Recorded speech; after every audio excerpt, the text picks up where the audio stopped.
আসসালামু আলাইকুম। আশা করি সকলেই ভালো আছেন। বন্ধুরা, আপনারা আমার স্ক্রিনে যা দেখতে পাচ্ছেন এটা হচ্ছে একটি লোগো। এটা মূলত একটি টেক্সট ছিল। সেই টেক্সটটাকেই একটি, দুটি এবং এই তিনটি অক্ষরকে মডিফাই করে ওরা একটি লোগোতে রূপান্তর করে ফেলেছে। তো আপনারা যদি ইলাস্ট্রেটরের টুলগুলো সম্পর্কে ভালো ধারণা থাকে তাহলে এই কাজগুলো খুব সহজেই আপনারা করতে পারবেন। তো আজকে আমি আমার ভিডিওতে আপনাদেরকে দেখাবো যে কিভাবে ওরা এই টেক্সটটাকে কিভাবে লোগোতে ওরা রূপান্তর করলো। তো তাহলে চলুন, আমি প্রথমে একটি ইলাস্ট্রেটর ওপেন করব। ওপেন করে এখান থেকে একটি ফাইল নিয়ে নেব। আমি 3000 বা 3000 পিক্সেলের একটি নিলাম, ডকুমেন্ট নিলাম। নেওয়ার পর আমি এখানেই সেই ফ্যাশন কি বললাম, এই যে ফ্যাশন যে লোগোটা, এই লোগোটা আমি এখানে অ্যাড করব। এবং এখানে যেভাবে ওরা এটাকে কি বলে, যেভাবে ওরা অ্যাড করছে আমি সেভাবেই অ্যাড করব। আপনারা জাস্ট একটু দেখবেন। হ্যাঁ, তো আমি প্রথমে লিখব টেক্সট কি ফ্যাশন। ওকে, দেখুন আমার এখানে লেখাটা ছোট হাতের আসছে। আমি এখন এটাকে বড় হাতের করব। কিভাবে করব, আমরা এটাকে জাস্ট টাইপ থেকে এই যে চেঞ্জ কেজ আছে, এই চেঞ্জ কেজে আপার কেজে আমরা ক্লিক করব, তাহলে এটা বড় হয়ে গেল। এখন দেখুন, আমাদেরকে আগে জানতে হবে এই যে টেক্সট ওরা লিখলো এটা কিন্তু একটা ফন্ট, ঠিক আছে। লোগো করতে হলে আপনাদেরকে ফন্টগুলো আগে জানতে হবে। এটা আসলে কোন ফন্ট, এটা আসলে কোন ফন্ট, এটা আমি আপনাদেরকে দেখাচ্ছি। এই ফন্টের নামটা কি, এটা হচ্ছে ETH। এটা হচ্ছে এথনোসেন্ট্রিক। এটা যদি আপনাদের না থাকে তাহলে আপনারা কি করবেন, গুগল থেকে ডাউনলোড করে নেবেন এথনোসেন্ট্রিক। ওকে, এটা অনেক বড় হয়ে গেছে, আমি একটু ছোট করে নেই।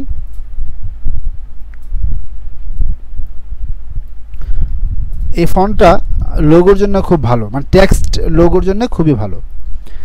দেখুন ওদের যে ফন্ট, এই ফন্টের সাথে আমার ফন্টটি মিলে গেছে। এখন জাস্ট আমি কয়েকটি অক্ষর নিয়ে কাজ করলেই সেম এরকম একটি লোগো হয়ে যাবে। তো আমরা এখান থেকে কি করব, প্রথমে এই টেক্সটটাকে আমরা আউটলাইন করব, মানে অর্থাৎ হচ্ছে মাউসের রাইট বাটন ক্লিক করে আউটলাইন করে নেব। তারপর হচ্ছে আমরা আনগ্রুপ করে নেব। ওকে, আনগ্রুপ করে ফেললাম। দেখি, হ্যাঁ, আনগ্রুপ করলে প্রতিটা অক্ষর আলাদা আলাদা আপনি কাজ করতে পারবেন। তো ওরা কি করছে, ওরা প্রথমে এটাকে এ থেকে এই অংশটাকে বাদ দিয়ে এটাকে বড় করে ফেলেছে। দেখুন, ওরা এ থেকে এই অংশটাকে বাদ দিয়ে এটাকে বড় করে ফেলেছে। তো আমরা কি করব, এ থেকে এই অংশটাকে বাদ দেব। এই অংশটাকে বাদ দিতে হলে আমাদের কি করতে হবে, একটি লাইন নিয়ে এই বরাবর দিলাম।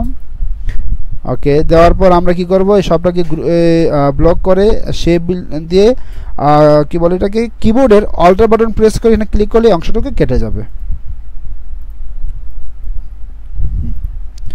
ওকে, তাহলে ঠিক এর মতো, এই যে এটার মতো হয়ে গেল। এখন আমরা জাস্ট এটাকে একটু বড় করলেই ঠিক ওইটার মতো হয়ে যাবে। একটু বড় করলাম, তাহলেই ওইটার মতো হয়ে গেল। এখন ওরা কি করছে, এফ এর যে অংশটুকু, এই অংশটুকু কেটে এর সাথে জোড়া দিয়ে দিয়েছে। তো আমরাও সেম কাজটি করব। আমরাও এফ থেকে এই অংশটুকু কেটে ফেলবো। এই অংশটুকু কাটতে হলে আমাদেরকে লাইন টুলটা নিয়ে আমরা জাস্ট এটা করব। তারপর হচ্ছে এই সবটাকে পাথফাইন্ডার দিয়ে এই যেখানে দেখতে পাচ্ছেন ডিভাইডেড, আমরা এই ডিভাইড করে ফেলবো। ডিভাইড করলে কি হবে, এই এফ থেকে অংশটুকু আলাদা হয়ে যাবে। এখন কিন্তু আমার এটা গ্রুপ আকারে আছে, আমি এটাকে আনগ্রুপ করে দেব। আনগ্রুপ করলে এটা আমার কি হবে, আলাদা হয়ে যাবে। দেখতে পাচ্ছেন, আলাদা হয়ে গেল।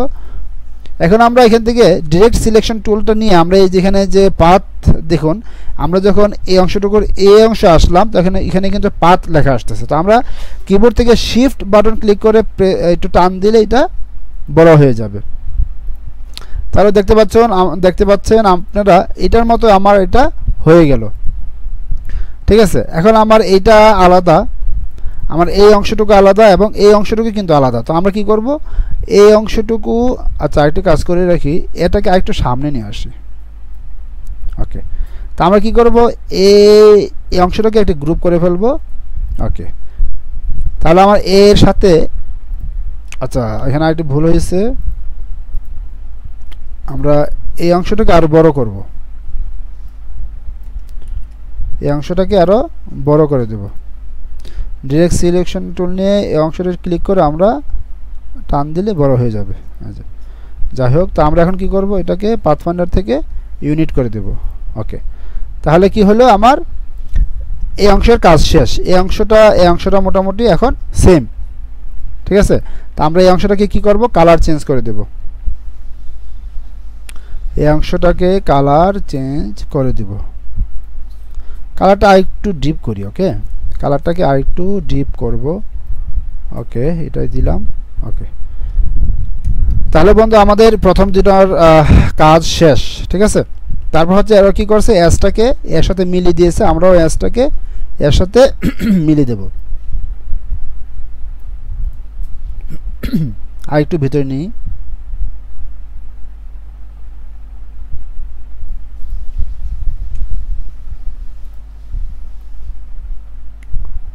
এসটাকেও সামনে নিলাম, আর এটাকেও সামনে নিয়ে আসি।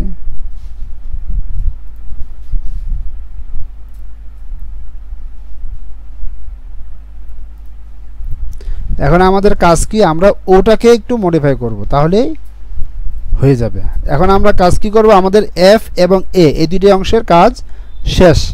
এস এ, ও আচ্ছা, এস এর কিন্তু এই মাথাটা কি করে দিয়েছে, ওটা বড় করে দিয়েছে। তাহলে আমরা কি করব, আমরা এই সম্পূর্ণটাকে আলাদা করে এসটাকে একটু দূরে সরিয়ে আমরা এই এসের যে মাথাটা, এই মাথাটাকে আমরা বড় করে দেব। তাহলে কি করতে হবে, আমরা এই পাথে ক্লিক করে শিফট ক্লিক করে টান দিলেই বড় হয়ে যাবে। ওকে, বড় হয়ে গেল। এটা অবশ্য একটু বেশি বড় হয়ে গেছে, আমরা এটাকে আরেকটু ছোট করে রাখবো।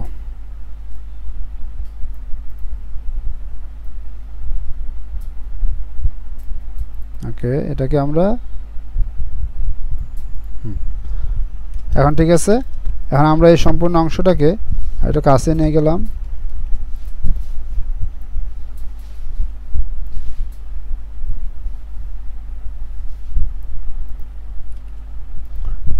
সম্পূর্ণটাকে আমরা ব্লক করে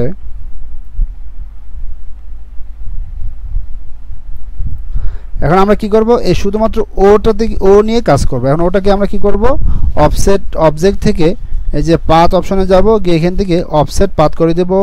এখান থেকে আমরা কত করব, 4 করে দেই, 4 পিক্সেল করে দিলাম, প্রিভিউ দিলাম। ওকে, 4 না, তাহলে আর একটু বেশি করতে হবে। আমরা এখান থেকে 10 পিক্সেল করে দিই, তাহলে দেখি কি অবস্থা। আর একটু বেশি করব, আমরা এখান থেকে 15 পিক্সেল করে দিই। ওকে, ডান, 15 পিক্সেল সুন্দর দেখাচ্ছে। আমরা আরেকটু বড় করব, আমরা যদি 20 করি। ওকে, ফাইন, আমরা 20 পিক্সেল করে দিলাম। 20 পিক্সেল করে আমরা আই ও এন এই তিনটে অংশটাকে ব্লক করে আমরা এখান থেকে শেপ বিল্ডারে ক্লিক করে আমরা কিবোর্ড থেকে অল্টার প্রেস করে এই এন এর উপরে যে অংশটুকু লাগছে এই আমরা এই অংশটুকু কি করব, কেটে দিব। ওকে, ওকে, তাহলে দেখতে পাচ্ছেন আমার ফ্যাশন সেম উদের ডিজাইন হয়ে গেল, সেম উদের ডিজাইন হয়ে গেল। এখন আমরা এটাকে কালার দিব। ওকে, সবটা কালার দিব কিভাবে, আমরা এখান থেকে এটা দিলাম। ওকে, ফাইন, এইটাকে দেব কোনটা, এইটাকে দেব এইটা। আচ্ছা, এইটা একটু গাঢ় কালার দিই। সেম, এখন ওদের মতো সেম হয়ে গেছে। আচ্ছা, এইটা মনে হয় একটু গাঢ় হবে, এটা একটু, আচ্ছা এইটা দিলাম। এখন আমরা কি করব, আচ্ছা এটাকে আমরা অন্য কোনো কালার দিই।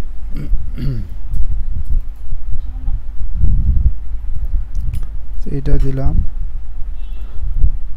আচ্ছা, এটাই রাখি আমরা, ঠিক আছে। এই যে রাখলাম, এটাকে আমরা কি করব, কিবোর্ড থেকে কন্ট্রোল জি দিয়ে একটু গ্রুপ করে ফেলবো। গ্রুপ করে আমরা এখান থেকে ওরা যা করেছে আমরা তাই করব, দেখি।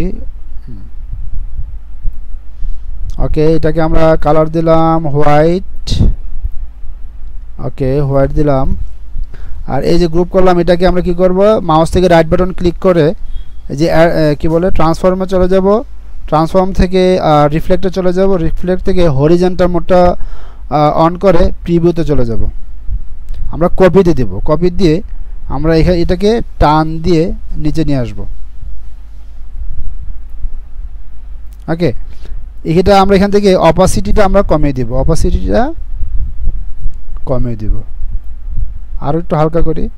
ওকে, এখন আমরা কি করব, একটি ব্যাকগ্রাউন্ড ব্ল্যাক ব্যাকগ্রাউন্ড নেব। ওকে, এটি ব্ল্যাক ব্যাকগ্রাউন্ড নেব, রেক্ট্যাঙ্গুলার শেপ নিয়ে আমরা এটাকে পিছনে পাঠিয়ে দেব। রাইট বাটন ক্লিক করে অ্যারেঞ্জ দিয়ে ব্যাকে দিয়ে দিব। ব্যাকে দিলেই বন্ধুরা আশা করি আপনারা দেখতে পাচ্ছেন। এটাকে আরেকটু ছোট করে দিই।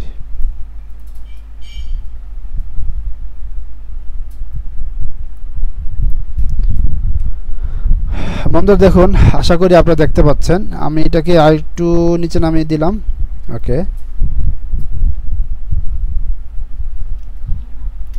দেখুন ওরা যেটা করেছে আমারও সেম এটাই হয়ে গেছে। আমরা আরেকটু নিচে নামিয়ে দিলাম। আপনারা চাইলে আপনাদের এই কালারগুলো আপনাদের পছন্দ মতো দিতে পারবেন। তো বন্ধুরা ঠিক এভাবেই দেখতে পাচ্ছেন, খুব বেশি একটি কাজ করা লাগে না, শুধুমাত্র এই 3টে অক্ষরকে একটু মডিফাই করার পরে আমাদের এই ফ্যাশন টেক্সটটাই আমাদের লোগো আকারে তৈরি হয়ে গেল। তো বন্ধুরা এভাবে চাইলে আপনারা ঘরে বসে খুব সুন্দর টেক্সট লোগো তৈরি করতে পারবেন। সো ধন্যবাদ সবাইকে, ভালো থাকবেন, সুস্থ থাকবেন।